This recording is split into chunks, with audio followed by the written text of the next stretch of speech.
Quezon. Malakas ang pagbuhos ng ulan na may kasabay pa na pabugso-bugsong ihip ng hangin. Gamit ang ilaw na degasera na nasa gitna ng mesang yari sa kahoy, ay tahimik na pinagsasaluhan ng 4 na bata ang kaunting lugaw na nakahain sa kanilang harapan. Halos 1 taon lamang ang pagitan ng edad ng mga batang yon. Karga naman ni Ruel ang sanggol, sabay iniabot kay Aurora na masaya at maluhaluhang pinagmamasdan ang malaanghel na mukha nito. Nakaupo naman ang asawa ni Ruel habang humahagulhol. Hindi niya mawari ang sakit na mawalay sa kanyang anak na noon ay mahigit 3 buwan pa lamang. Kayo nang bahala sa anak namin. Anak, patawarin mo kami. Mahal na mahal ka namin pero ito lang ang paraan para gumaling ka sa sakit mo. Huwag ho kayo mag-alala. Bibigyan ho namin ng magandang buhay ang anak ninyo. Mamahalin namin siya na parang tunay naming anak. Tanggapin niyo sana ito bilang tulong namin mag-asawa sa pamilya ninyo at para na rin sa iba pa ninyong mga anak. Huwag na ho. Sapat na ho sa amin na maipagamot niyo ang anak namin at mailayo siya sa buhay na meron kami ngayon. Sige na ho. Mag-iingat ho kayo sa biyahe. Bukal sa kalooban namin na ibigay ito sa inyo. Hindi niyo po alam kung gaano kami nagpapasalamat ng asawa ko dahil sa batang ito. Siya ang bubuo sa pangarap namin magkaroon ng anak matapos ang ilang taon namin paghihintay. Maraming salamat po sa tiwala. Makakaasa kayo na nasa mabuting kamay ang batang ito. Ibinuka ni Fidel ang malaking kulay itim na payong at pinayungan ang kanyang mag-ina patungo sa kanilang sasakyan. Ilang hakbang pa lamang ay nagsimula ng umiyak ang sanggol na animoy hinahanap ang kanyang ina. Dahan-dahang tumayo mula sa kinauupuan ang asawa ni Roel na si Feli at tumungo sa kanilang pintuan habang tinatanaw ang papaalis na sasakyan ng mag-asawang Fidel at Aurora na noon ay pabalik na sa Maynila. Tumakbo papalabas si Feli at napaupo sa lupa habang patuloy sa pagpupumalahaw. Anak ko!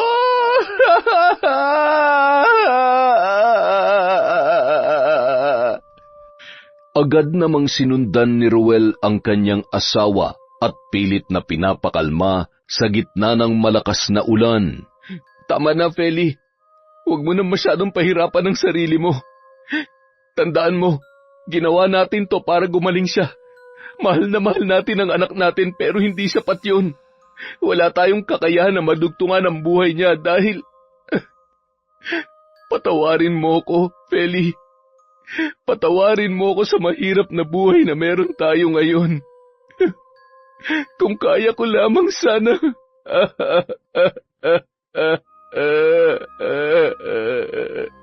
Isang mahigpit na yakap na lamang ang naitugon ni Feli sa kanyang asawang si Ruel. Samantala, nakatanaw naman sa bintana ang kanilang mga anak na umiiyak din ng mga sandaling yon. Napamahal na rin sa kanila ang kanilang kapatid, ngunit nauunawaan nila kung bakit kailangang ipaampun yon ng kanilang mga magulang. May kondisyon kasi sa puso ang sanggol na kapag hindi naagapan ay maaari niya yung ikamatay. Makalipas ang maraming taon, sakay ng kotse pauwi sa probinsya ng Quezon ang magkasintahan na sina Kira at Gian. Patuloy sa pagtunog ang cellphone ng dalaga, ngunit hindi niya yon sinasagot. Sino ba yung tawag ng tawag sa'yo? Sagutin mo na kaya. Sino pa nga ba? Di ang mami ko. Bahala siya. Uwi ako kung kailan ko gusto. Bakit ba hindi mo nalang sagutin at magpaalam ka ng maayos? Mapapagalitan ka na naman eh. Bakit? Ano naman ang bago doon? Lagi naman silang galit. Wala naman akong ginawang tama sa mata nila. Gumawa man ako ng tama o gumawa ng mali, may masasabi at may masasabi pa rin sila. Babe, hindi naman sila magagalit sa'yo ng walang dahilan. Malamang, iniisip lang nilang ikabubuti mo. Nag-aalala lang sila sa'yo. Can you just shut up? Mainit ang ulo ko. Huwag mo nang dagdagan. Hindi mo alam ang pakiramdam ng lahat na lang bawal at mali. Lahat na lang ididikta nila. Buong buhay ko kailangan kong sumunod sa gusto nila. Pagod na ako. Hindi na ako bata. Gusto ko lang munang lumayo at makapag-isip-isip. Kaya please lang, huwag ka nang dumagdag. Pwede? Okay, kung yan ang gusto mo. Sige. Ang akin lang naman, kailangan mo pa ring ipaalam sa mga magulang mo kung nasan ka para hindi sila mag-alala sa'yo. At sa tingin mo, papayag sila na kasama mo ako ngayon? Na magbabakasyon tayo? Nang tayo lang? My God! Siguradong pupuntahan nila ako at pauuwiin. Ay, just make sure na hindi sila magre-report sa pulis tapos madadamay pa ako dahil dyan sa... Huwag ka mag-alala. Hindi mangyayari yon. Sigurado naman ngayon marirealize na nila kung gaano nila ako sinasakal at... Ay, huwag na nga muna natin silang pag-usapan. Lalo lang ako naiirita eh. Samantala, hindi pa rin ba sinasagot? Ay, Aurora, mas mabuti pa sigurong hayaan na muna natin siya. Nagpapalipas lang yun ng sama ng loob. Hindi ko maintindihan kung bakit siya nagagalit. Lahat ng sinasabi ko ay para rin naman sa kanya. Ayaw ko lang siyang mapahamak. Aurora, dahil sa ginagawa mo, lalo lamang nagre-rebelde ang anak mo. Hindi mo ba nakikita lahat ng ayaw natin ginagawa niya? Mula sa pagbibisyo, pagbabarkada, at mas lalo siyang naglilihim sa atin. Hindi ko na alam ang gagawin ko, Fidel. Hindi ko na maintindihan si Kira. Iniisip ko kung saan ako nagkamali at saan ako nagkulang. Kulang pa ba lahat ng binibigay natin sa kanya? Hindi pa ba sapat kung anong meron siya? Kung alam niya lang lahat ng sakripisyo natin para sa kanya.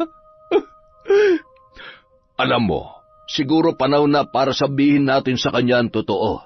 Para matauhan siya. Ano? Fidel, hindi. Hindi niya pwedeng malaman na ampun siya. Paano kung iwan niya tayo? Kung hanapin niya ang totoo niyang mga magulang, hindi ko kaya. Hindi ko kayang mawala sa atin si Kira. Siya ang buhay ko. Mamamatay ako kapag nawala siya sa atin. Hindi natin habang buhay na may tatago ang katotohanan. Isa pa, baka yun lang ang tanging paraan para magbago siya. Hindi naman pwedeng siya na lang lagi ang nasusunod. Nasanay na siya sa marangyang buhay, kaya kung sakaling bumalik siya sa totoo niyang mga magulang, babalik at babalik pa rin siya sa atin. Ay, kung alam niya lang kung gaano siya kaswerte sa buhay na meron siya ngayon. Samantala. Babe, gising na. Nandito na tayo.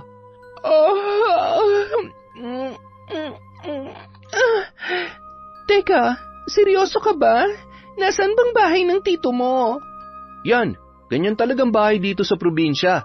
Huwag kang mag-alala, malinis at... Are you sure? Paano kung may ipis o daga dyan? O di kaya may ahas? Ang dilim at napakaraming damo at mga puno. Ayaw ko dito. Pwede bang... Ay, Kira, gabi na. Wala tayong hotel na matutuluyan dito. Malayo tayo sa sentro. Ano, sasama ka sa akin o iiwan kita dito sa kotse? Sige ka, baka mamaya biglang may sumitsit sa iyong kapre. Sabi ng lola ko dati, sa malalaking puno na mamahay ang mga... Okay, eto na, bababa na. Ano ba yan? Why so dilim? Wala bang kuryente dito? Wala. Malayo nga kasi sa sentro. Ilan lang ang bahay dito at magkakalayo pa. Bakit hindi mo naman agad sinabi na ganito pala ang lugar na pupuntahan natin? Hindi ka naman nagtanong eh. At saka, ikaw kaya tong bigla ang nakipagkita at nagdesisyon na sasama sa akin dito. Ay, pinilit mo ako na sasama ka ah. Ay, okay, wala naman na ako magagawa dahil nandito na tayo. Are you sure ba na safe tayo dito? Oo naman, dito ako lumaki.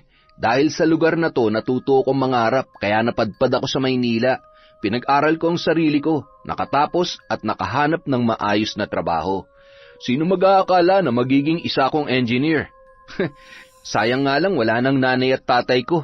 Nakita sana nila kung paano ko natupad ang pangarap ko. Bata pa lang ako nung namatay sila at naiwan ako kay Chongberto.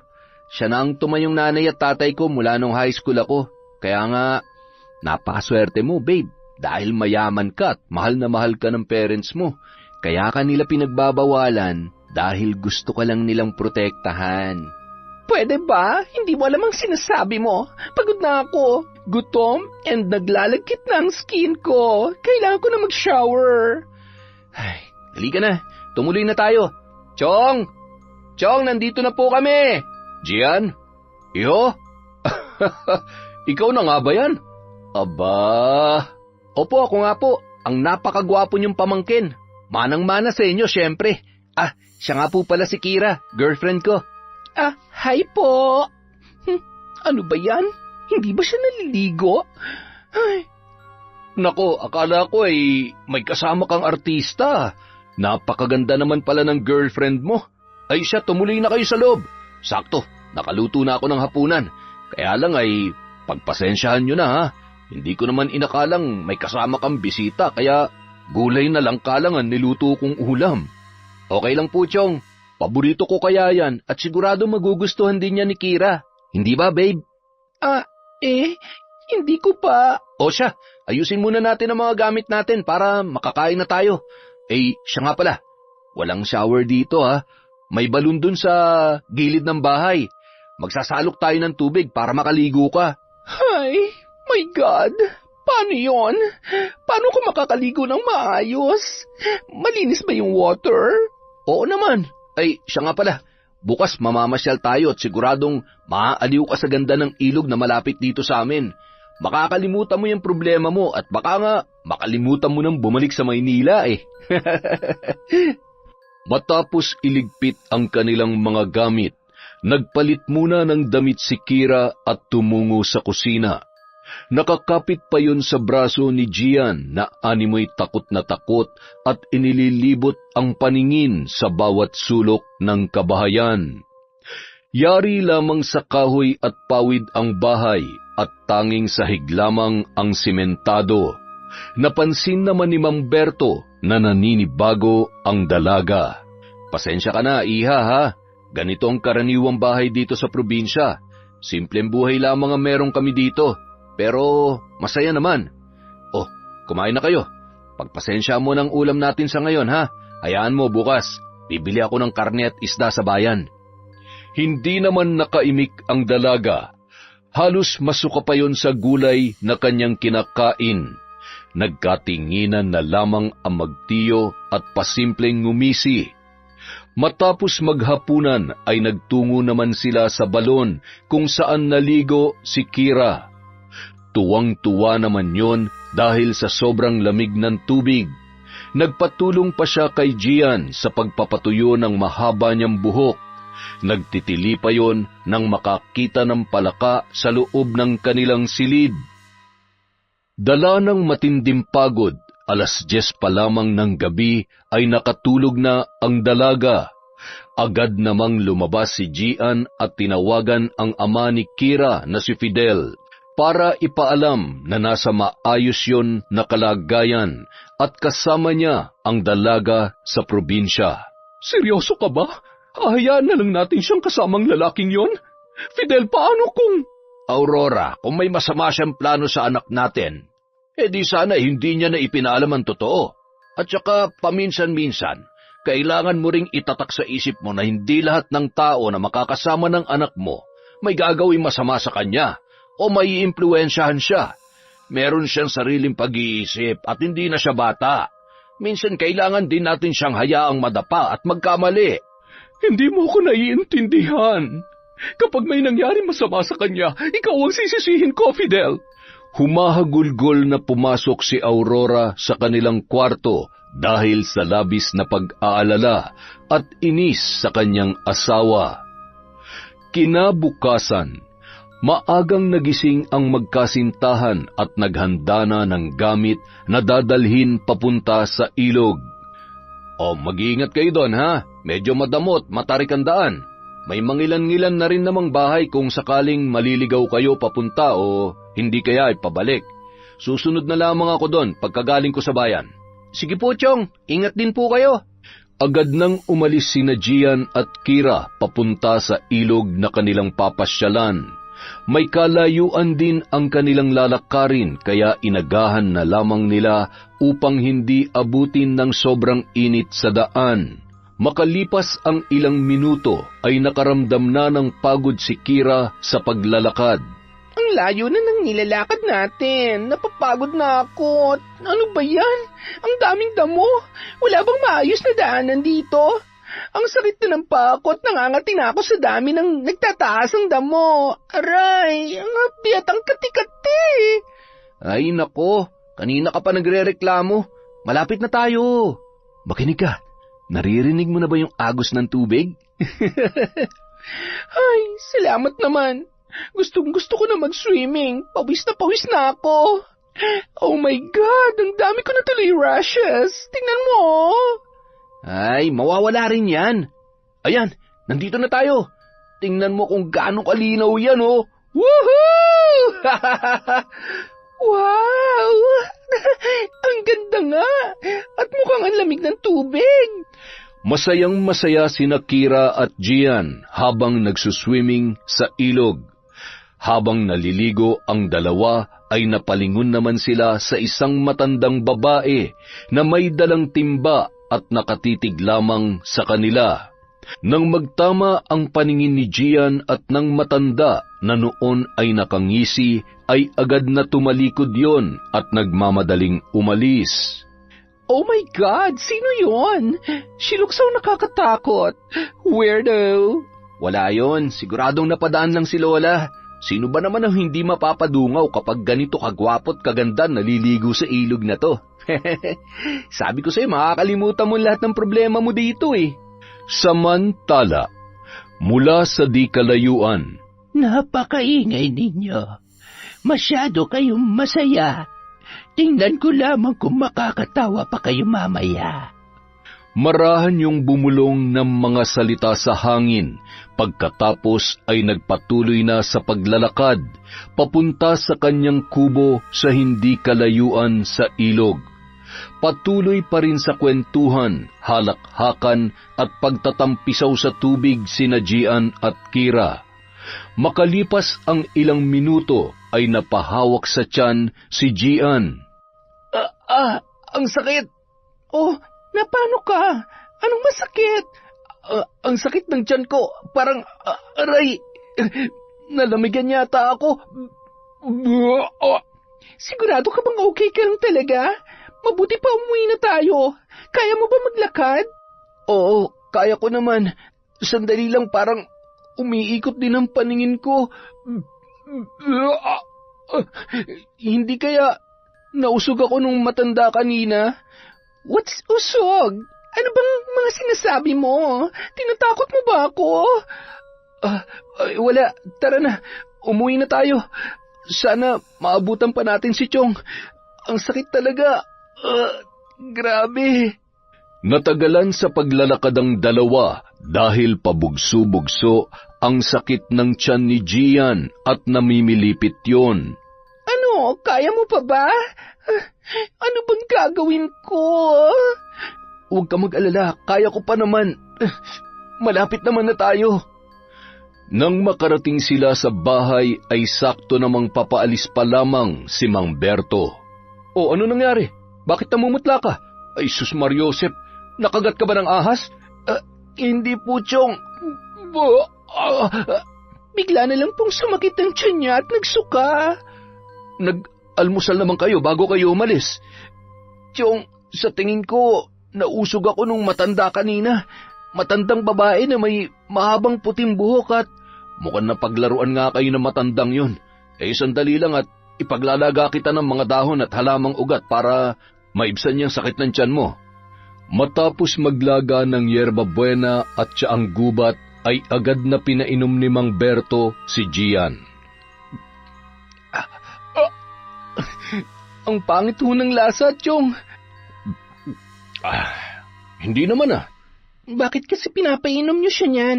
May balak pa kayong lasunin siya o baka kayo naman talagang naglason sa kanya kaya sumakit ang tiyan niya at nagsususuka. Kailangan natin siyang dalhin sa ospital.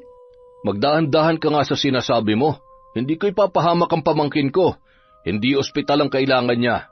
Posibleng ang nausog siya kaya albularyo makakapagpagaling sa kanya. Habang nasa ganoong sitwasyon ay dumating naman si Binsoy.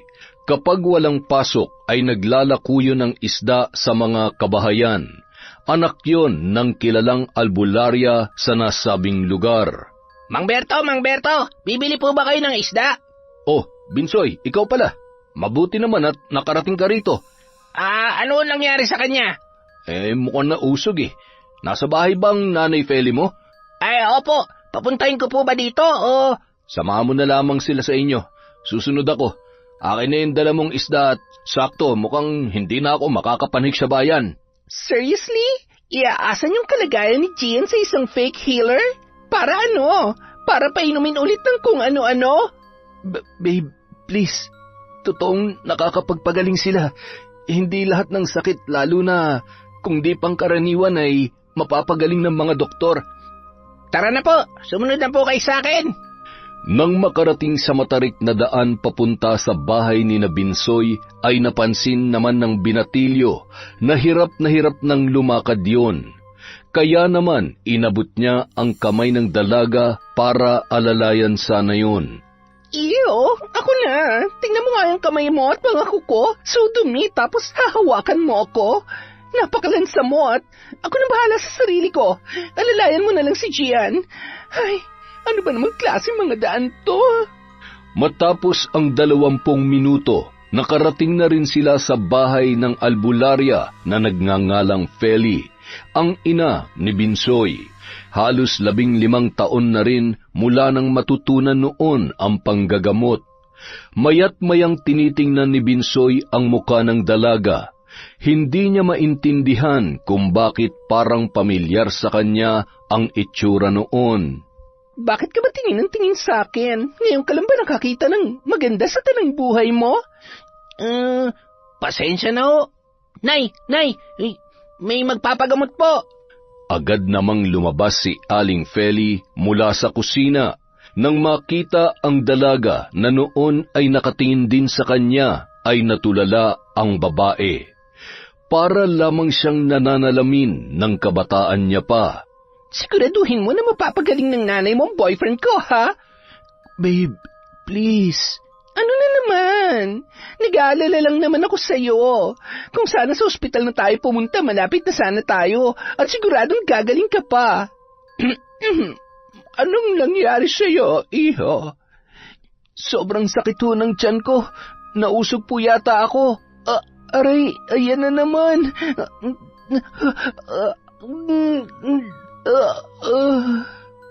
Oh my God! Ano nangyayari sa kanya? Please do something. Gamutin niyo siya.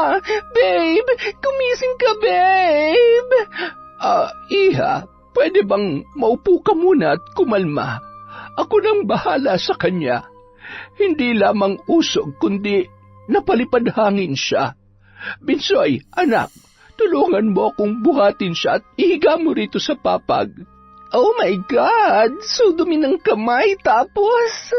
Iha, walang namamatay sa dumi. Sa kaartehan meron. Kaya maupo ka na lang dyan at maghintay. Huwag ka mag-alala, kaya ko siyang pagalingin. Inihanda ni Aling Feli ang mga gamit niya sa panggagamot. Inilabas noon ang ilang mga botelya na naglalaman ng langis na may orasyon. Bumulong yon ng mga dasal at hinipan ang bunbunan ng binatang si Gian. Pagkatapos ay pinatakan ni Aling Feli ng langis ang labi ng binata. Maya-maya biglang bumangon yon na tila hapong-hapo at matalim silang tinitigan. Ano nangyayari sa kanya? Sandali, huwag kang lalapit sa kanya. Sinasapian siya. Ano? God, pinaglalaruan niyo ba siya? Hindi ka nakakatulong, iha. Kesa magreklamo ka, manahimik ka na lamang dyan. Umupo man si Kira ay nababakas sa reaksyon nito na hindi pa rin siya sang-ayon sa sinabi at ginagawa ni Aling Feli. Sa ngalan ng amang makapangyarihan sa lahat, kung sino ka man, layuan mo ang binatang ito. Tigilan mo na siya. Hindi mo ako mapapalaya sa katawan ng binatang ito. Akin na siya. Sige, subukan mo magmatigas. Makakatikim ka sa akin. Pahihirapan kita. Pahihinain kita hanggang sa gumapang ka sa lupa. Patuloy na nag-usal ng orasyon si Aling Feli, sabay itinali naman ni Binsoy ang kamay at paa ni Gian upang hindi makapalagyon. Hinahampas yun ng mga tangkay at buntot pagi sa likod. Hindi naman magkamayaw sa paghiyaw si Gian na animoy halimaw na gustong kumawala sa kanyang pagkakatali. Tama na! Anong ginagawa nyo? Itigil nyo na yan! Ano pa?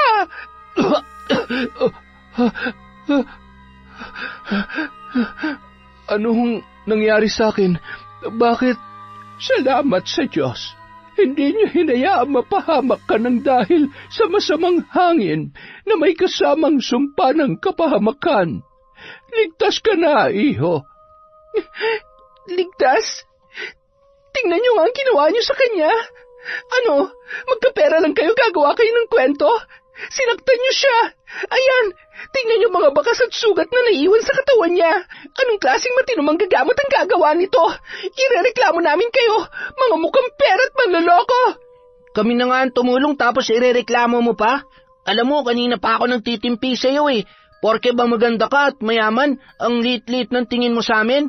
Para malaman mo kung hindi dahil kay nanay, pwede mapahamak ang boyfriend mo. Sige na, kung sa tingin mo ay masama at peke ang panggagamot ni nanay, makakalis na kayo. Wala kaming dapat patunayan sa inyo.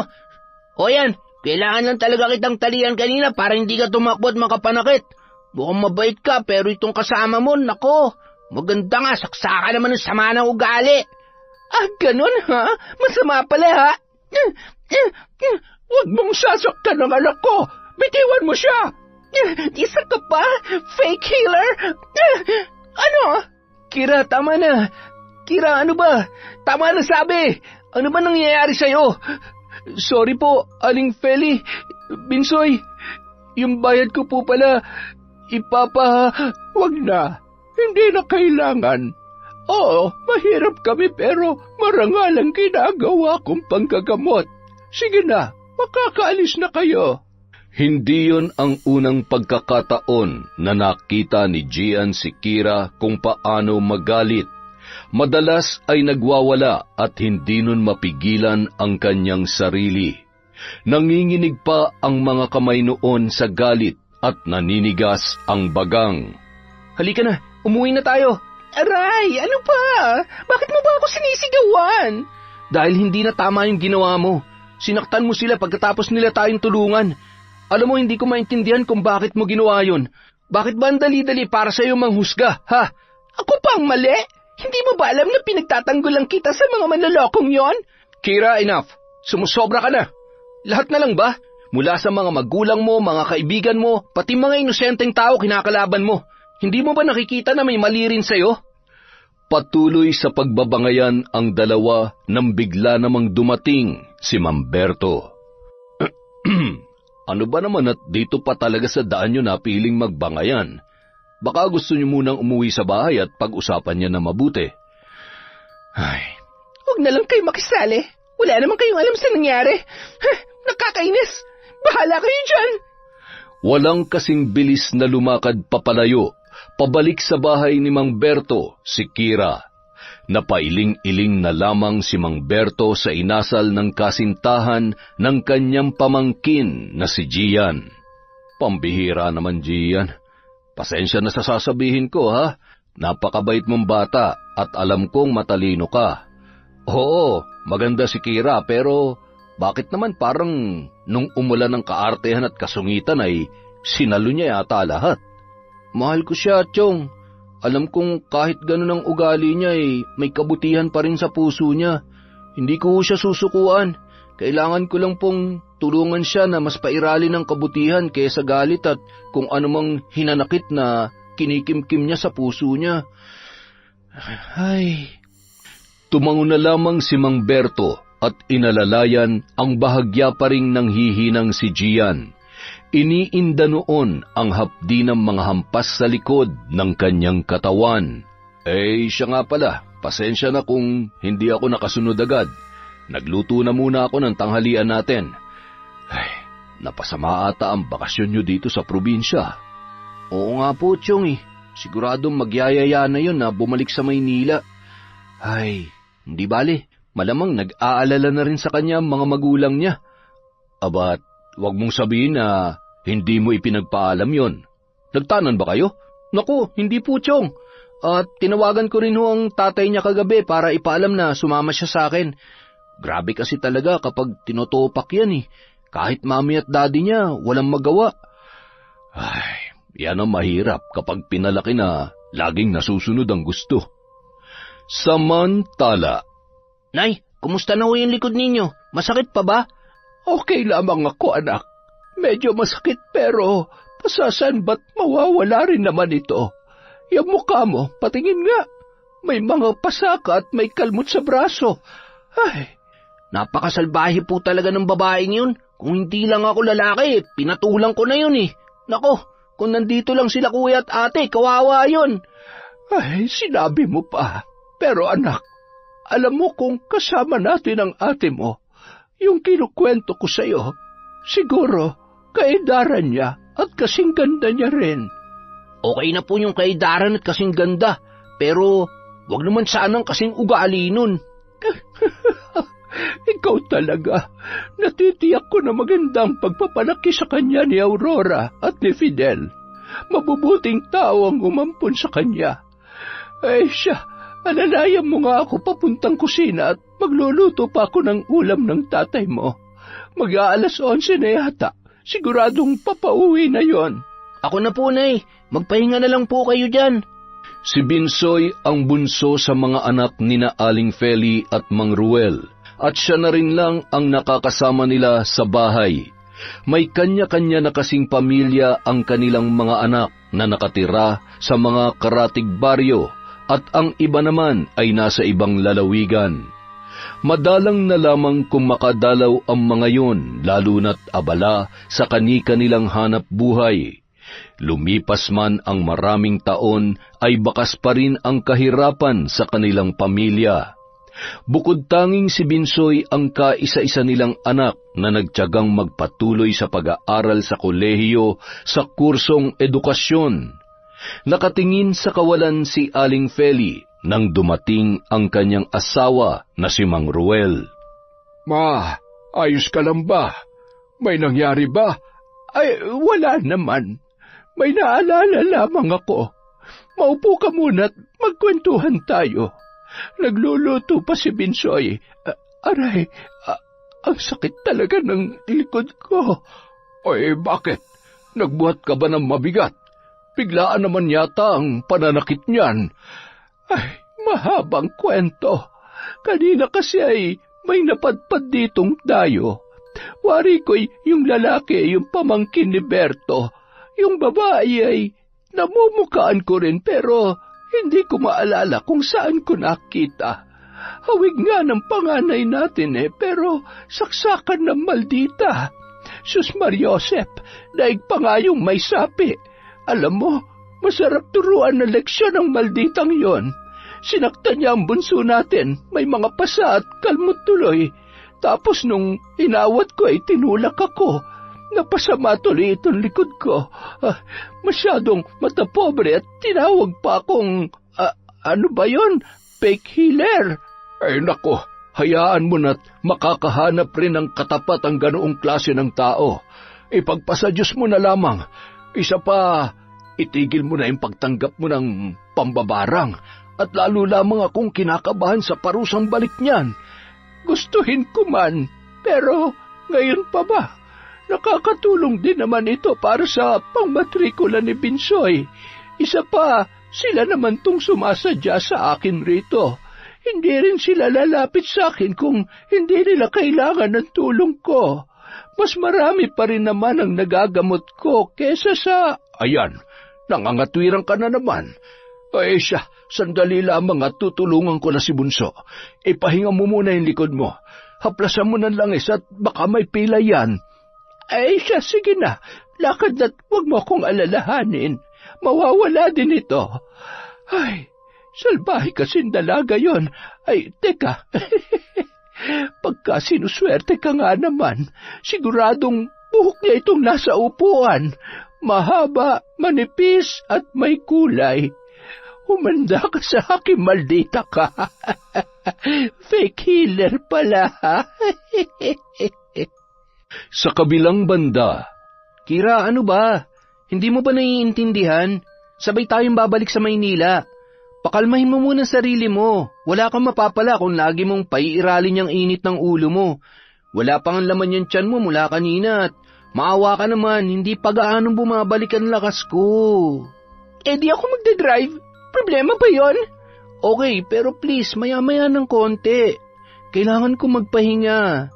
Alam mo namang, Kasalanan ko ba yon, ha? Di ba dapat sisihin mo yung mag-inang yon? Iha, kumain na muna kayo. sige na, pumunta na kayo sa kusina. Mahirap bumiyahe ng gutom. Wala nang nagawa pa ang dalaga kundi sundin na lamang ang sinabi ni Mang Berto. Bakas pa rin sa muka at kilos noon ang pagkairita habang naglalakad papuntang kusina. Hindi na lamang umiimik si Gian, ngunit inaasikaso niya pa rin yon sa kabila ng masama nitong pakiramdam. Pagkatapos kumain ay mas pinili na lamang ng dalaga na magmukmuk muna sa isang silid, habang ginagamot ni Mang Berto ang mga sugat ni Gian sa likod. Pagkatapos ay uminom rin yon ng gamot para mawala ang pananakit ng kanyang katawan. Bandang 5:00 ng hapon, nagpaalam na si Gian sa kanyang tiyuhin. Sigurado ka bang kaya mo nang magmaneho? Kaya ko naman na ho, at saka marunong din naman pong magmaneho si Kira. Sige po, babalik na lamang po ako dito. Bago makaalis ang dalawa, ay sakto namang may dumaang mga kadalagahan sa labas ng tarangkahan ni Mang Berto. Napalingon ang mga yon at nakatingin kay Gian, sabay nagbulong-bulungan at pasimpleng nagtawanan. Pinandilatan, sabay inirapan ni Kira ang mga dalaga, kaya nagmadali na lamang sa paglalakad ang mga yon. Padabog na lumabas sa tarangkahan ang dalaga papunta sa lugar kung saan nakaparada ang kotse ni Gian. Hindi na ako magtataka kung bakit babalik ka dito. Hindi na lamang dinugtungan pa ni Gian ang sinabi ni Kira. Pinagbuksan niya yon ng pinto ng kotse at nang makapasok ay napabuntong hininga na lamang ang binata. Kumaway pa siya sa kanyang tiyuhin bago tuluyang pumasok sa kanyang sasakyan. Matapos ang halos 5 oras na biyahe ay nakarating na rin sila sa bahay nila Kira. Agad na bumabayon at padabog pa ring inabot ang kanyang gamit sa may likod na bahagi ng sasakyan ni Gian. Sandali, mag-usap muna tayo. Anong pag-uusapan natin? Yung nangyari kanina? Pagagalitan mo na naman ako? Sisisihin? Pasensya na ha? Pasensya naman kung dahil sa akin nasira ang masaya sanang bakasyon mo. Di sana may nakilala ka pang bago, magaganda at mababait na dalaga ron. Tutal naman hindi mo na kayang intindihin ang ugali ko. Alam mo, sa tingin ko, mas mabuti pa maghiwalay na lang tayo. Maghiwalay? Seryoso ka ba dyan sa sinasabi mo? Sa tingin mo ba nagbibiro lang ako? Sige na, umalis ka na. At mula ngayon, ayaw na kita makita. Bumalik ka na dun sa probinsya at magpakasaya ka. Okay, yan ba talaga ang gusto mo? Alam mo, napapagod na rin ako sa paulit-ulit na ganito eh. Kung talagang ayaw mo na, wala naman na ako magagawa. Kaya kung yan ang desisyon mo, di sige. Pero itong tatandaan mo, kahit sinong lalaki hindi tatagal sa'yo kapag hindi mo binago yung ugali mo. At sa tingin mo mag-adjust ako sa inyo? Kung ayaw niyo sa akin, di wag. Pare-pareho lang kayo. At sanay naman akong walang nagmamahal at tumatanggap sa akin. Kung sina mami at daddy nga hindi ako maintindihan ikaw pa kaya? Ano pang hinihintay mo? Umalis ka na! Bahagya pang tinulak ni Kira si Gian bago siya pumasok sa loob ng kanilang bahay. Nilingon niya pa ang sasakyan ng binata na noon ay humarurot na paalis. Akala mo naman maghahabol ako sa'yo? Sa ganda kong to, akala mo hindi ako makakahanap ng much better? Pinagbuksan naman ng kanilang katulong si Kira na noon ay patakbong umakyat sa pangalawang palapag ng kanilang bahay, kung saan naroroon ang kanyang kwarto. Pagkapasok ay nagsara yun ng pinto at doon ibinuhos ang naghahalo-halo niyang emosyon. Ang kwartong yon ang saksi sa lahat ng bigat na pinagdadaanan niya, lalo na sa mga pagkakataon na hindi niya rin maintindihan ang kanyang sarili. Kinabukasan, habang nagkakape ang mag-asawa sa kusina, ay malungkot na tumungo roon si Kira. Mahigpit niyang niyakap ang kanyang mga magulang. Pinag-alala mo kami ng mami mo Buti na lamang tinawagan ako ni Gian dahil kung hindi ay siguradong natataranta na kami sa paghahanap sa iyo. Han, mas mabuti pang kalimutan na lang natin ang nangyari. Ang importante ay nandito na ang anak natin. Huh? Seriously? Hindi niyo ako pagagalitan pagkatapos ng ginawa ko? Mom, wala ka po bang sasabihin? Oh, come on, it's okay. Sanay naman na po ako. Nagkatinginan na lamang ang mag-asawang sina Fidel at Aurora. Kira, anak, lahat naman ang sinasabi namin ay para sa ikabubuti mo. Oo, lagi ka naming sinisita sa mga ginagawa mo, pero hindi ibig sabihin, hindi ka namin mahal at gusto lang naming punahin ang mga pagkakamali mo. Gusto naming itama kung anong sa tingin namin ay mali at para din yun sa kapakanan mo. Kapakanan ko? Talaga ba?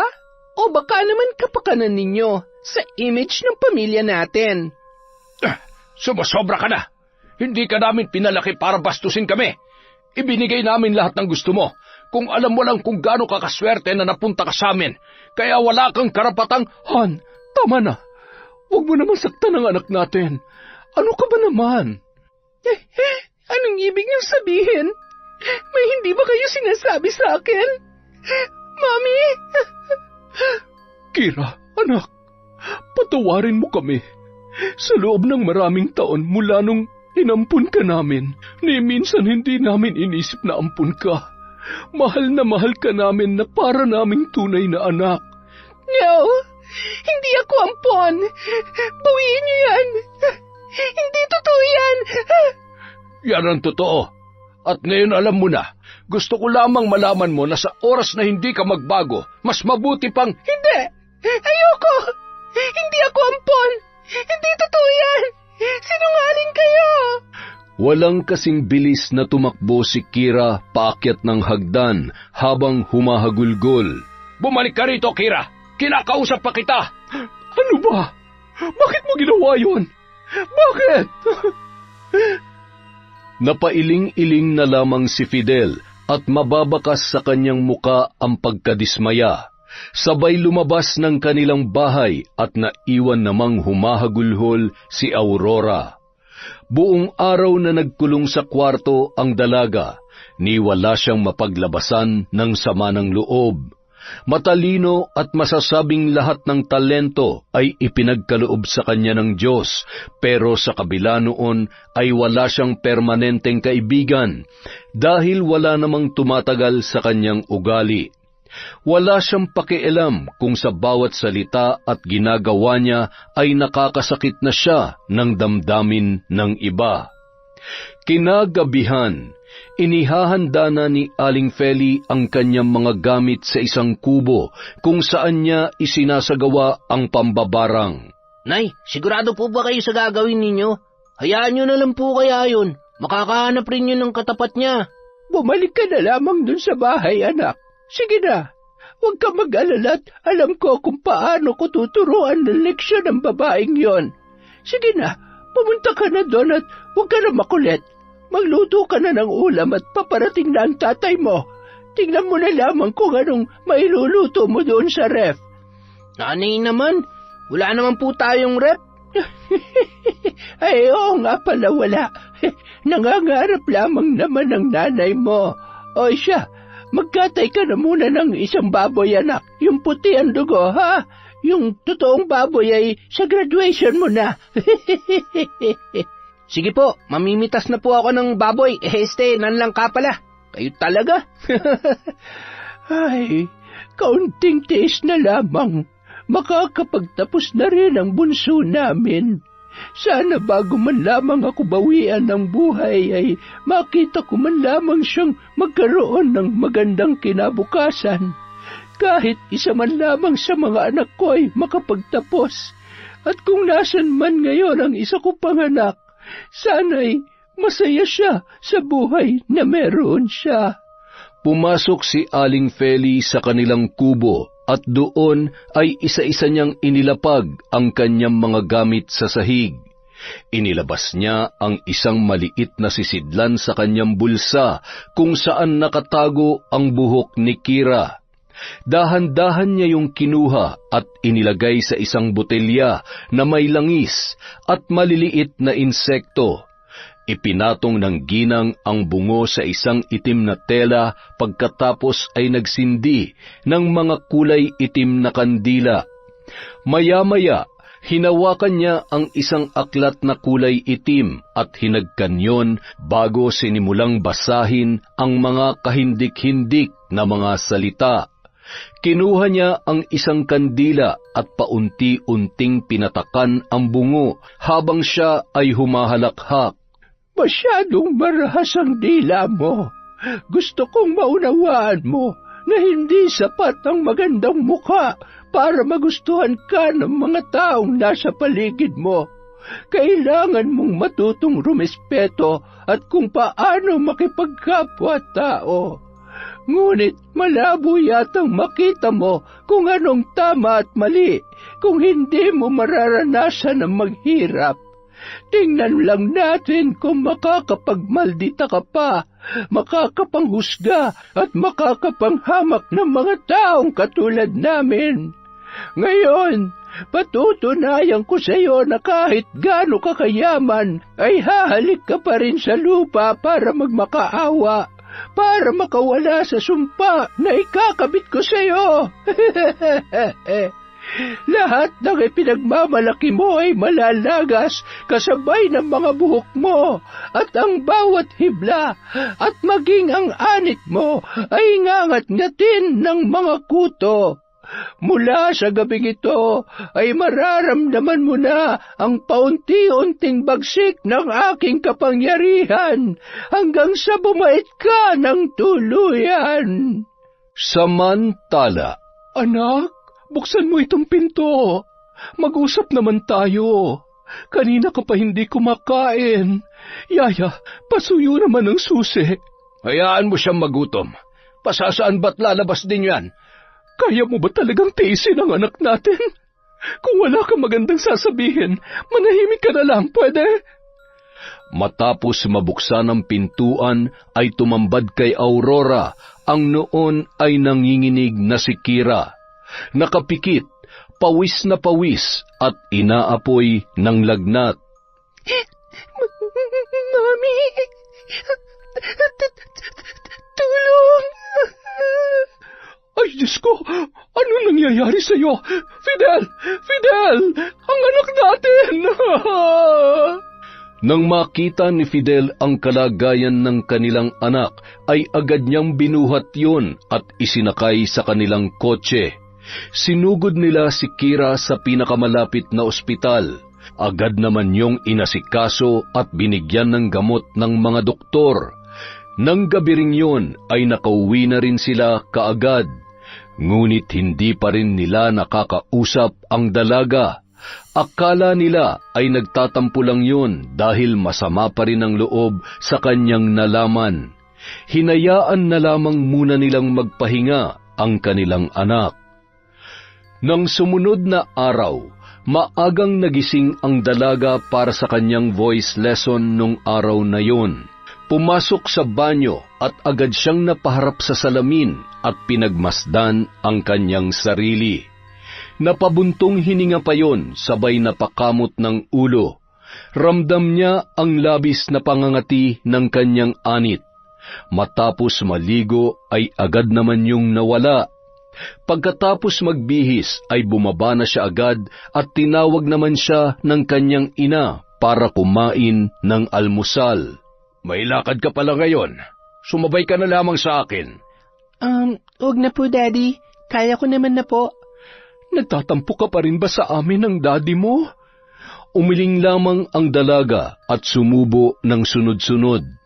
Uminom ng tubig at agad na ring lumabas ng bahay. Anong plano mo? Hayaan na lang natin siyang ganyan? na tayo ang susuyo kapag may kasalanan siya? Hanggang kailan tayo magiging sunod-sunuran sa kung anong gusto niya? Masyado na matigas ang ulo niya. Ay, Han, huwag nating susukuan ang anak natin. Alam ko na darating ang araw, matututo rin siya sa mga pagkakamali niya.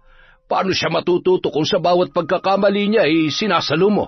Akala mo ba hindi ko alam ang lahat ng mga kalokohan niya mula nung nag-aaral siya hanggang sa ngayon? Wala siyang ibang ginawa kundi gumawa ng gulo at wala siyang nakakasundo. Lahat na lamang galit sa kanya, kinakalaban niya, at pati tayo ay hindi niya na rin sinusunod. Alam mo ba, sa tingin ko, kailangan na natin siyang patingnan sa... Pwede ba tumigil ka na? Walang sakit sa utak ang anak natin. Kailangan lang talaga natin siyang kausapin na maayos. Ilang beses na natin ginawa yan. Hindi naman tayo nagkulang sa pagkabay sa kanya. Siya may problema dahil sarado ang isip niya. Hindi nga siya marunong tumanggap ng pagkakamali. Hindi ba? Siya, pag-usapan na lang natin to mamaya. Papasok muna ako sa trabaho at maaga ang meeting ko sa mga bagong investors. Samantala, napatigil si Kira sa pagmamaneho ng kanyang kotse nang maramdaman niya ang sakit sa kanyang lalamunan. Sinubukan niyang kumanta, ngunit maging siya ay napatakip sa sarili niyang tainga. Ano nangyayari sa akin? Bakit nagkakaganitong boses ko? Hindi pwede to. Aray, ang hapdi ng labi at ng dila ko. Bakit parang ang dami kong paso sa bibig? Hindi na lamang tumuloy yon at nagpasya nang bumalik sa kanilang bahay. Mami! Mami! Kira, bakit ka bumalik? Ano nangyari? May masakit ba sa'yo? Mami, yung boses ko. Hindi na maganda ang boses ko. Ang sakit din ang lamunan ko. Bibig at ang tila ko. Namumula na parang napaso. Anong gagawin ko? Hindi pwede to. Pagtatawanan ako ng mga... Anak, baka kailangan mo lang muna magpahinga. Gusto mo bang dalhin kita sa ospital para maagapan kung ano man ang nangyayari sa'yo? No, lalo lamang ako magkakasakit doon. At saka, ang dami may sakit sa ospital, baka lalo lamang ako mahawa. Bakit hindi mo nalang tawagan yung kaibigan mong doktor para gamutin ako? Mommy, please, do something. Okay, sige. Sandali lang. Go to your room at tatawagan ko na lang muna si doktora. Agad naman silang pinuntahan ng nasabing doktora para gamutin si Kira. Nabawasan naman ang kirot ng mga paso niya sa bibig at dila matapos mabigyan ng gamot. Ngunit kahit makalipas na ang ilang linggo ay hindi pa rin naaayos ang kanyang boses. Hindi matanggap ni Kira ang nangyayari sa kanya, kaya naman lalo lamang nagmukmuk yon hanggang sa maisipan niya na lamang na magpinta para gumaan ang kanyang pakiramdam. Ngunit sa halip na mga bulaklak at magagandang tanawin ang maipinta, ay mga nakakatakot na nilalang ang kanyang naiguguhit. Habang nagpipinta yon ay pinuntahan naman yon ng kanyang ina. Kira, ano ang mga yan? Ang ganda po, diba? Tingnan niyo pa po ito. Malapit na ho itong matapos. Aray ko. Mami, ang kamay ko. Aray. Ano na naman bang nangyayari? Diyos ko naman, bakit ka ba nagkakaganyan? Halika na, magpahinga ka nga at na-stress ka lang sa mga pinagagagawa mo. Alam mo, mabuti pa, sumama ka na lang sa daddy mo sa office at pag-aralan mo kung... Ako? No way! Baka mag-alisan pa mga empleyado nyo tapos sisihin nyo na naman ako. I'm planning to apply work online na lang para makaiwas sa mga tatanga-tangang... Anak, stop it! Anak, hindi masama maging malawak ang pangunawa sa lahat ng pagkakataon. Mommy, I can't. Kaya nga ako umiiwas, diba? Aray ko. Mommy, tingnan mo. Nanginginig ang kamay ko. Hindi ko mapigilan. Mommy! Pilit na pinakalma ni Aurora ang kanyang anak na si Kira.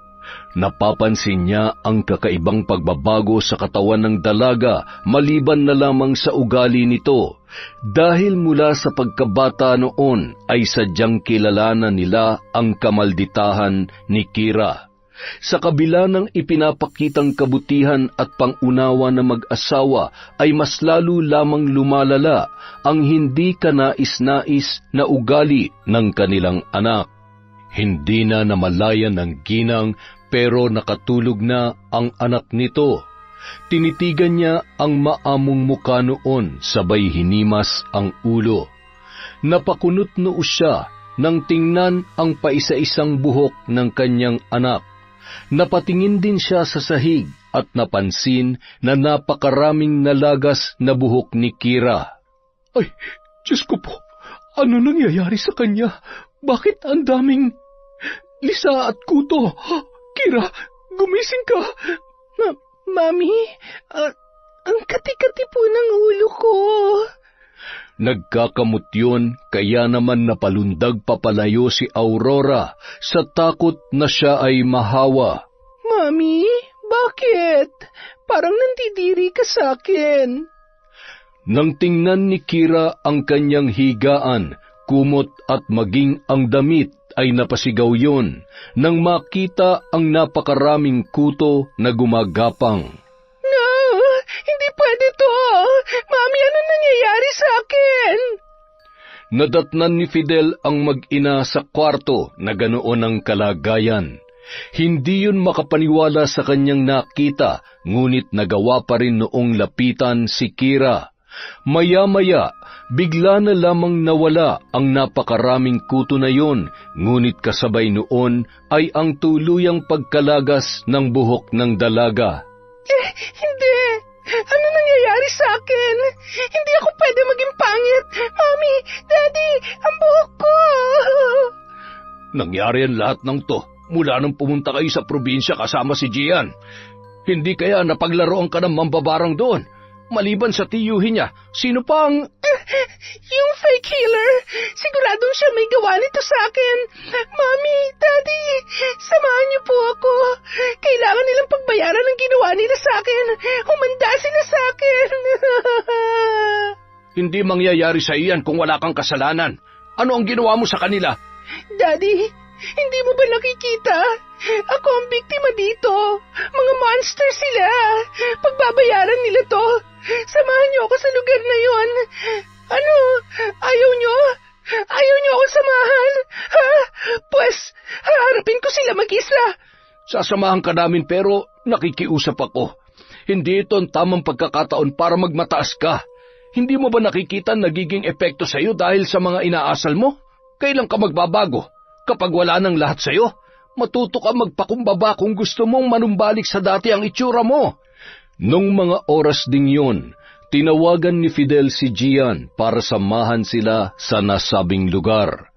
Agad namang pumunta ang binata nang malaman ang nangyari sa kabila ng hindi nila pagkakaunawaan ni Kira. Unti-unti na ring nagiging lantang gulay ang dalaga habang yakap ng kanyang ina na si Aurora sa loob ng kanilang sasakyan. Amoy na amoy nila ang lansa mula sa mga sugat nito sa ulo, ngunit tinitiis lamang nila yon. Nakapikit ang dalaga at nanunuyo na ang labi. Ano ba kasi ang nangyari? Bakit ka nagkakaganyan? Inawat ko naman po siya pero nagawa niya pa rin pong saktan yung albularya at yung binatilyong anak. Alam niyo naman po kung paano magalit si Kira. Pagkatapos, marami pa po siyang binitawang masasakit na salita, kaya siguro... Yan na nga bang sinasabi ko eh. Sana pagkatapos ng lahat ng ito'y matuto na siya. Sana hindi pa mahuli ang lahat bago niya pagsisiyan ang mga pagkakamali niya. Huwag ka nga nagsasalita ng ganyan. Gagaling pa ang anak natin. Kung kailangan kong lumuhod at magmakaawa sa mambabarang na may gawa nito sa kanya, gagawin ko. Mailigtas ko lamang ang buhay ng anak ko. Kira, anak, magpakatatag ka. Nandito lamang si Mami, ha? Han, naiintindihan ko nararamdaman mo. Mahal na mahal ko rin naman ang anak natin. Kaya lang, hindi sa lahat ng pagkakataon ay mapuprotektahan natin siya. Siya lamang ang makakatuwid ng pagkakamali niya. Bandang 8:00 ng umaga nang sila ay makarating sa probinsya, kinarga ni Gian ang dalaga papunta sa bahay ni Aling Feli. Nagkatinginan pa ang mag-asawa nang tila pamilyar ang mga dinaanan nila papunta sa lugar na yon. Nakahinga naman sila ng maluwag nang makita na ang bahay na kinaroroonan ng albularya na tinutukoy ni Gian, dahil natitiyak nilang malayo yon sa bahay ng totoong magulang ng dalaga. Tao po! Tao po! Magandang araw po. Kailangan ho namin ng tulong ninyo. Agad naman na lumabas si Binsoy, sabay na pakunot ang noo nang makita si Gian at ang mga kasama noon, pati na rin ang walang malay na babae. Lumapit yon at halata sa muka ang pinaghalong inis at kaba. Wala ho dito si nanay. Pasensya na kayo. Maghanap na lamang kayo ng ibang albularyo. Alam ko na may kasalanan ng anak namin. Pakiusap, huwag niyo namang gawin to sa anak ko. Sumilip si Aling Feli sa pinto at nang matanawan niya ang mga pamilyar na muka, ay nakaramdam siya ng panghihina at kaba. Dahan-dahan niyang inihakbang ang kanyang mga paa, kasabay ng pag-agos ng kanyang luha. Aurora? Fidel? Kayo magulang ng... Aling Feli? Ay, Diyos ko! Anong ginawa niyo? Kayo ba?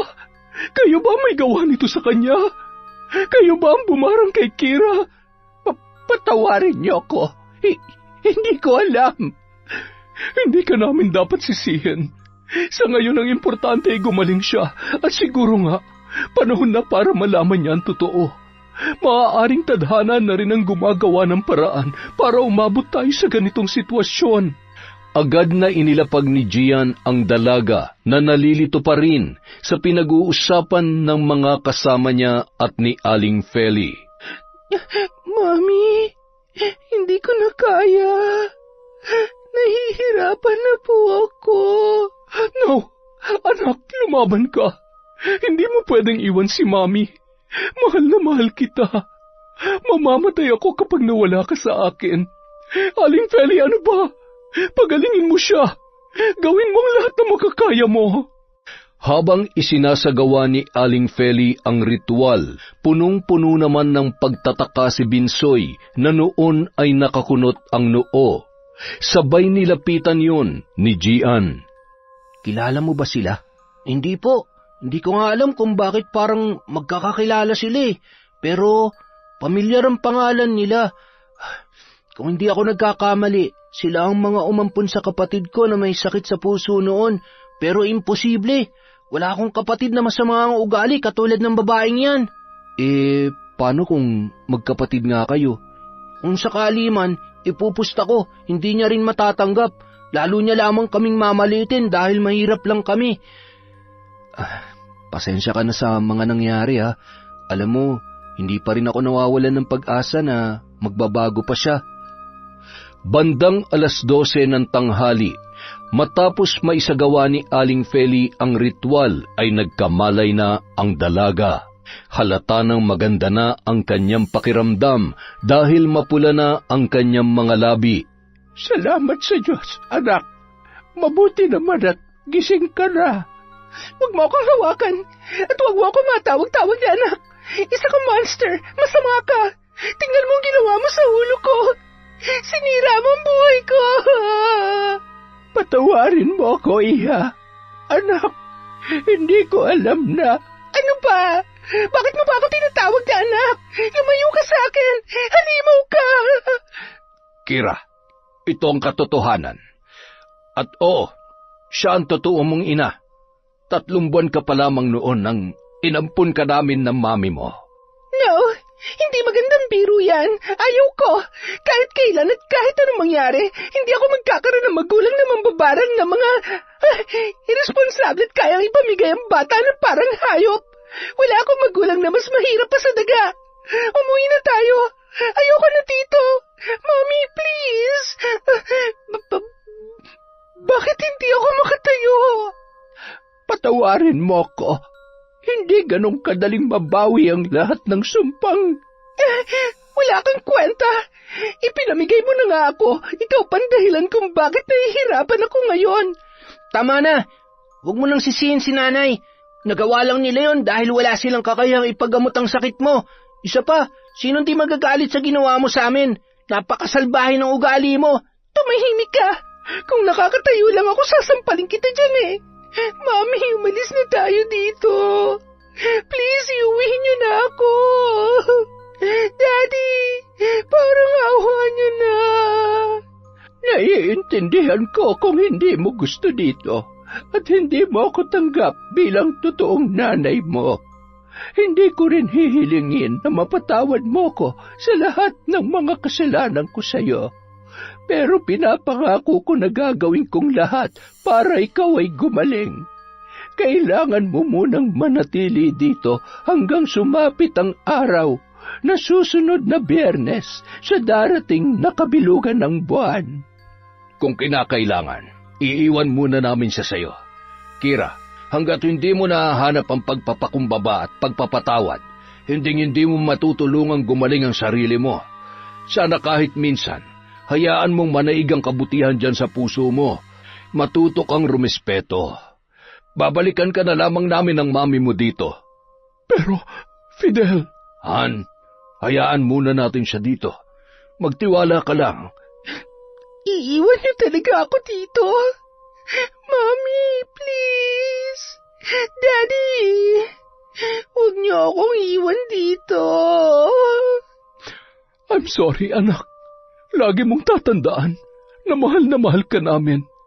Ipagdarasal kita. Aray ko! Mami! Huwag niyo akong iwan! Mami! Mabilis na naglakad palabas ang mag-asawa. Sinundan naman yon nina Aling Feli at Binsoy. Huwag kayong mag-alala. Hindi ko siya pababayaan. Humihingi ho ako ng tawad sa mga nangyari. Sa nagawa niya sa inyo at sa anak ninyo. Hindi po namin alam kung paano siya tuturuan ng leksyon. Kaya sana, dahil sa mga nangyayaring ito ay matuto na siya.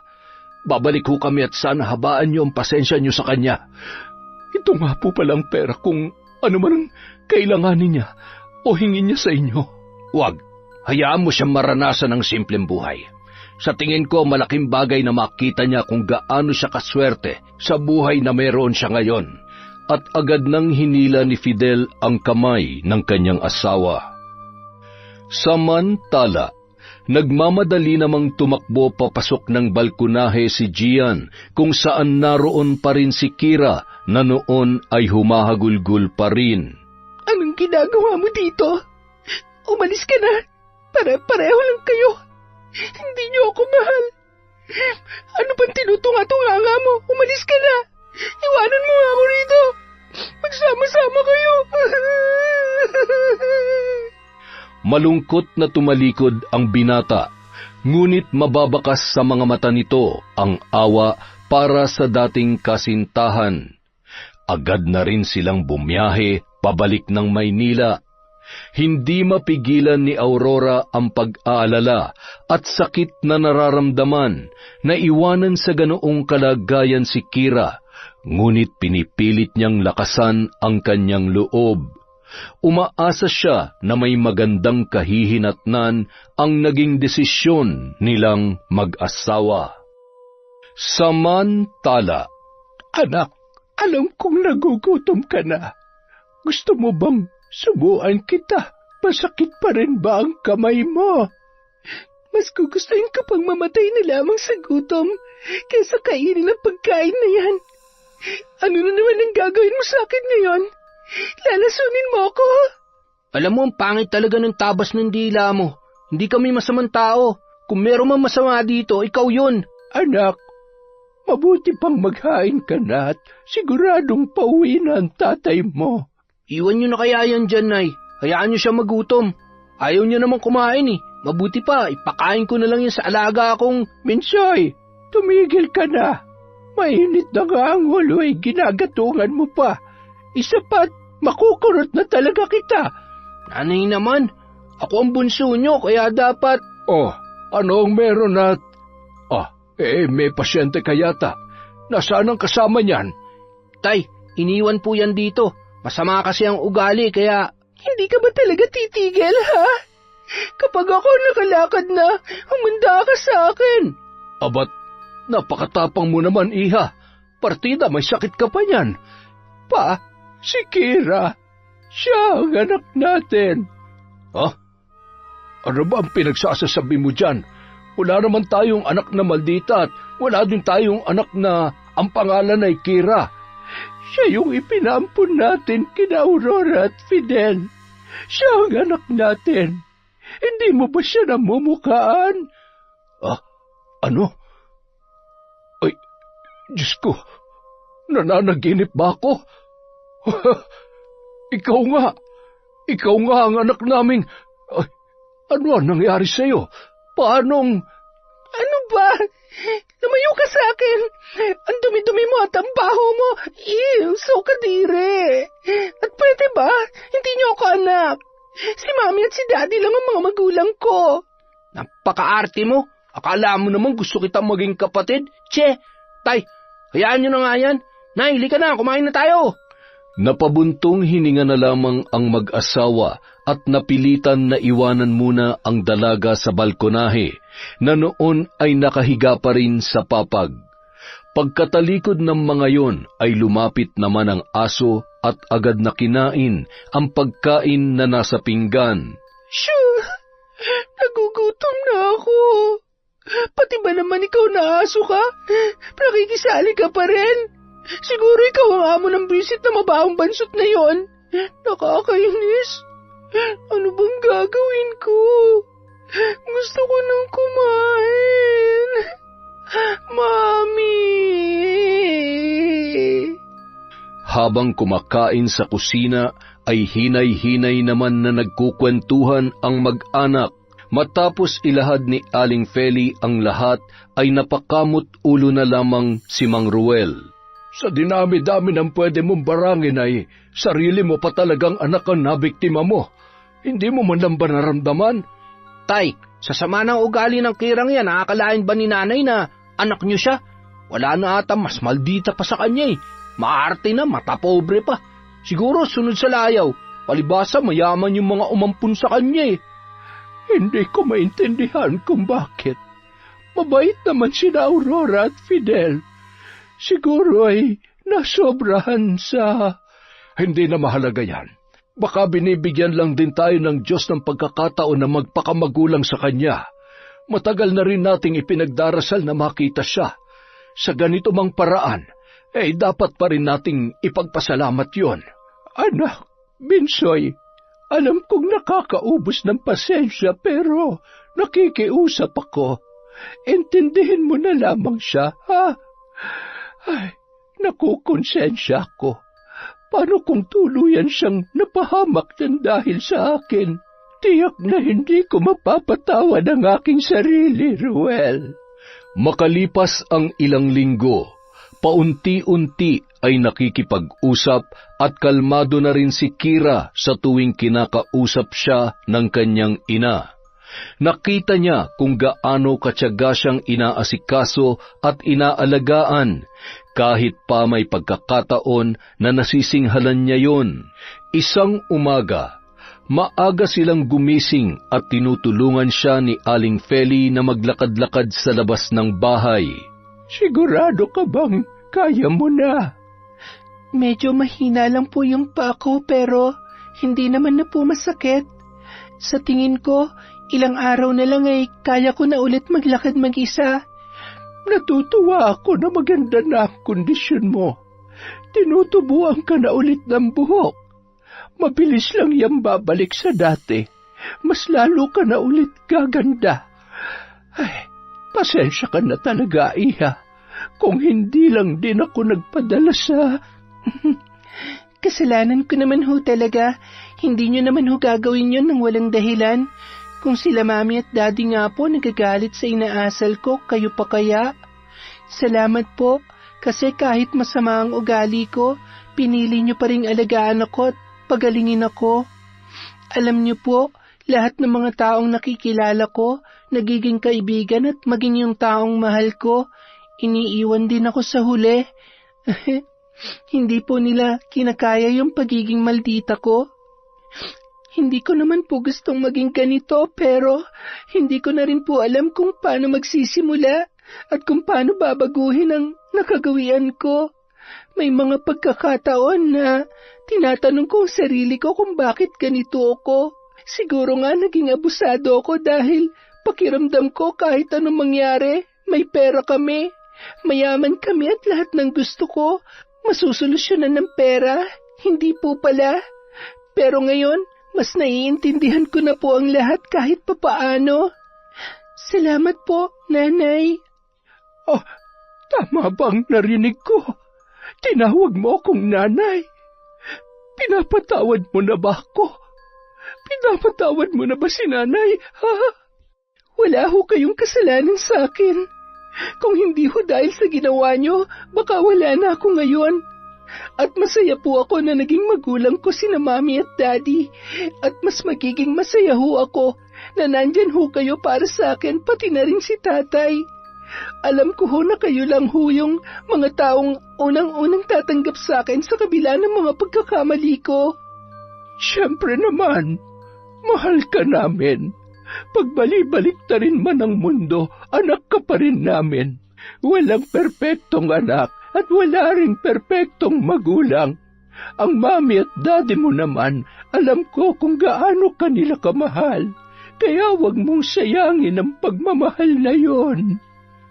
Ma, bumili ako ng karne sa bayan at isda para naman hindi puro gulay ang pinapakain natin sa bisita natin. Salamat po, Tatay. Pero hindi niyo naman po kailangan gumastos. Kumakain na rin po kaya ako ng gulay. Ay, teka. Ma, kurutin mo nga ako. Bakit?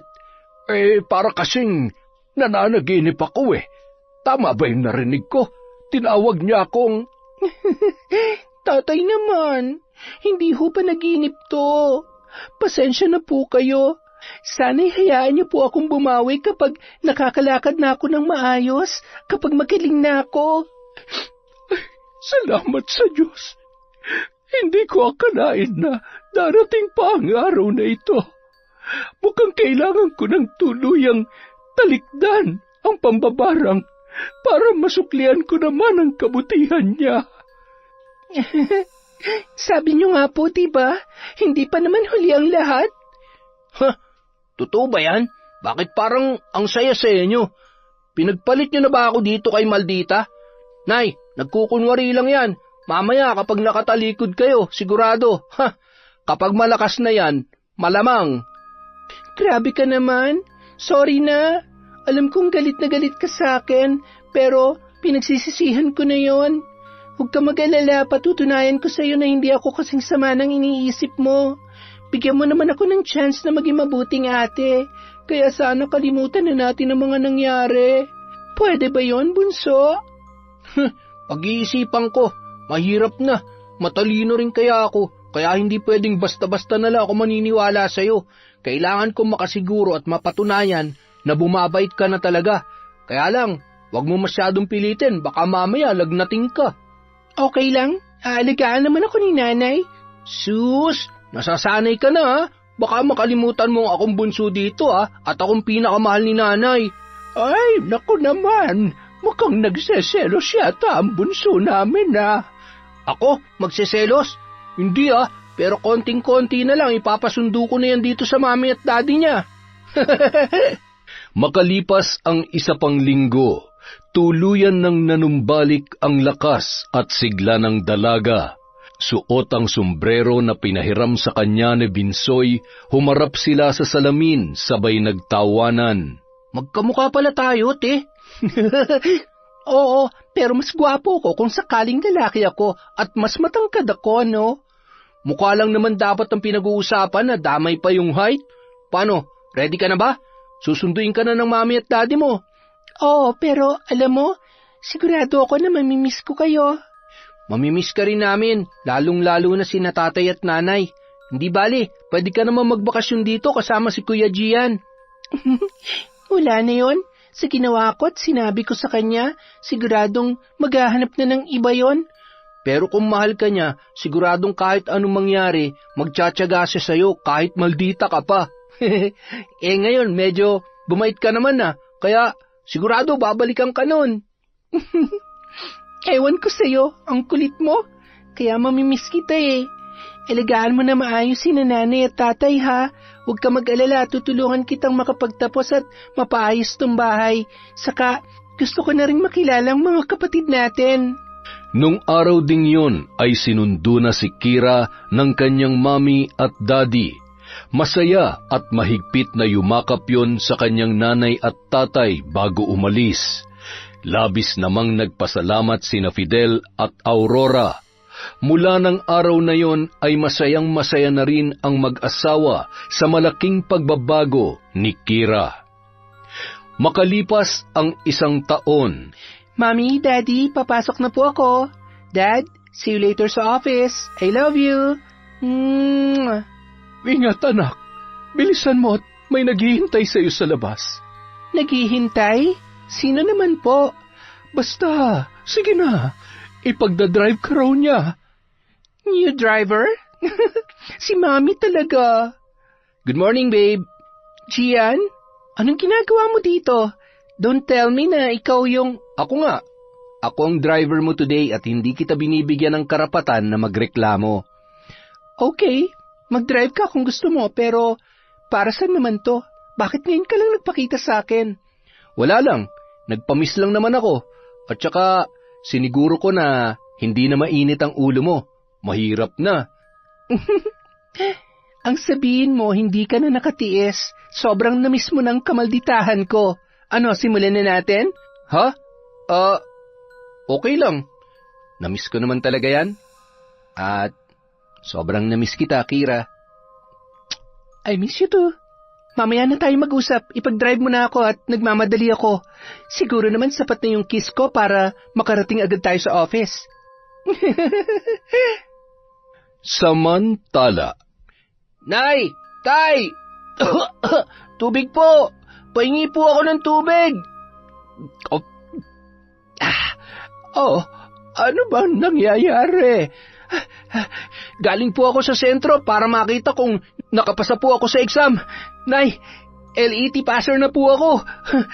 Ang saya ko, Nay. Sa wakas, may teacher na po kayo. Siguradong matutuwa ang mga kapatid ko, lalo na si Ate Kira. Ay, salamat sa Diyos. Masayang-masaya kami para sa iyo, anak. Abat, napakahusay talaga nitong bunso ko, ah. Salamat, anak. Proud na proud sa iyo si tatay. Hindi ko akalain na may anak na akong teacher.